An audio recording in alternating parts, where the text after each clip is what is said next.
Сәлеметсіңдер ме балалар? Математика сабағымызды бастаймыз. 156 сабақ. Сабағымыздың тақырыбы бұрыштарды салу, болашаққа көз тастаған фантаз жазушылар деп аталады. Сабағымыздың мақсаты берілген градустық өлшем бойынша бұрыш, тік бұрышты үшбұрыш салуды үйренесің. Балалар, оқулығымыздың 97-ші бетіндегі бірінші тапсырмаға назар аударайық.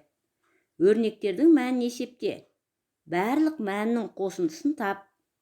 Сонда сен Николай Носовтың «Дым білмес күн сәулелі қалада» деген кітабының қай жылы жазылғанын білетін боласың. Балалар, Николай Носов фантаз жазушылардың бірі екен. Фантаз жазушы деген фантастикалық әңгімелерді жазатын жазушыларды айтады. Яғни, мына кестедегі өрнектердің мәнін есептеп, олардың қосындысын тапсаң, сен Николай Носовтың осы кітапты қай жылы жазғанын білетін боласың. Яғни, ол сол жылы қазіргі болып жатқан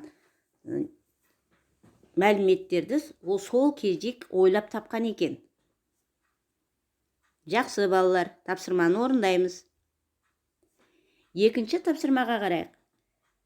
Астында дұрыс пікірлерді ата дейді. Бірінші, 56 сүйір бұрыш. Бұл дұрыс пікір.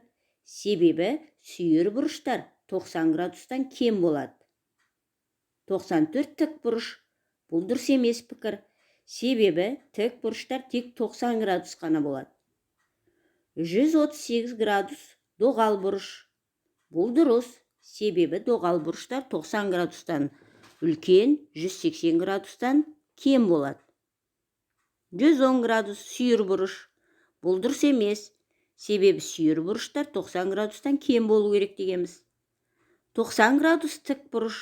Бұл дұрыс пікір. 3 градус сүйір бұрыш. Бұл да дұрыс пікір. Енді балалар, сендерге тапсырма. Осыған ұқсас өздерің дұрыс және бұрыс пікірлер құр.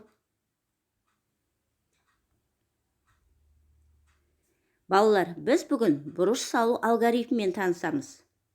Алдыменен бұрыш салу үшін біз сәуле сызамыз.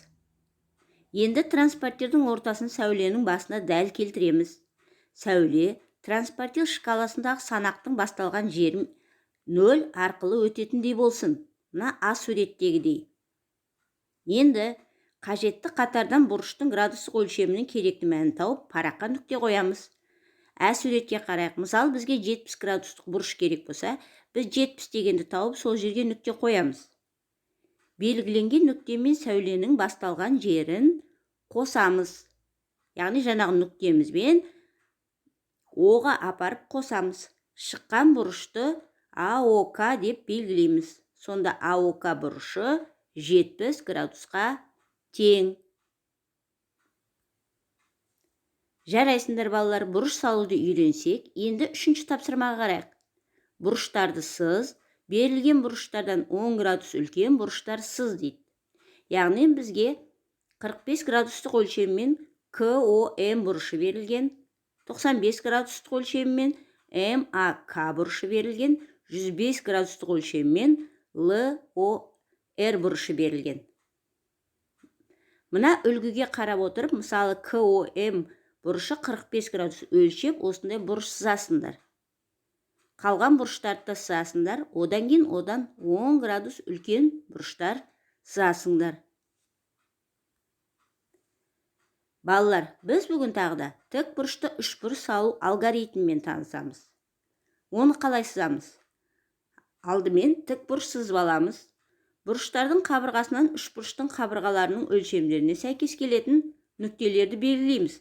Мысалы, бізге биіктігі 3, ұзындығы 4 см тік бұрышты үшбұрыш сызу керек. Біз сонда ОА кесіндісін 3 см, ОБ кесіндісін 4 см деп аламыз. Нүкте қойып аламыз. Енді сол белгіленген нүктелерді қосамыз. Сонда бізде тік бұрышты үшбұрыш шықты. Есіңде сақта. Тік бұрышты сызғыштың немесе бұрыштық сызғыштың көмегімен салуға болады. Тік бұрыш жасап қиылысатын түзулер перпендикуляр түзулер деп аталады. Яғни мұнда АБ кесіндісі А түзуіне перпендикуляр болып тұр. Енді 5-ші тапсырмаға назар аударайық.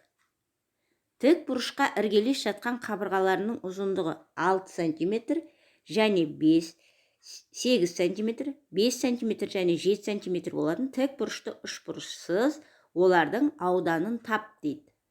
Яғни балалар, мынандай тік бұрышты үшбұрыш сызамыз. Енді тік бұрышты үшбұрыштың ауданын табуды білеміз. Ол үшін біз ұзындығы мен енін көбейтіп 2-ге бөлеміз. Осы формуланы пайдаланып, 2 тік бұрышты үшбұрыштың ауданын табамыз. Өздік жұмыс. Оқулықтың 100-ші бетіндегі номер 8, номер 7-ші тапсырмаларды орында. Жақсы балалар, тапсырмаларды жақсы ұқыпты орындаймыз. Өз ойларыңды маған білдірулеріңе болады.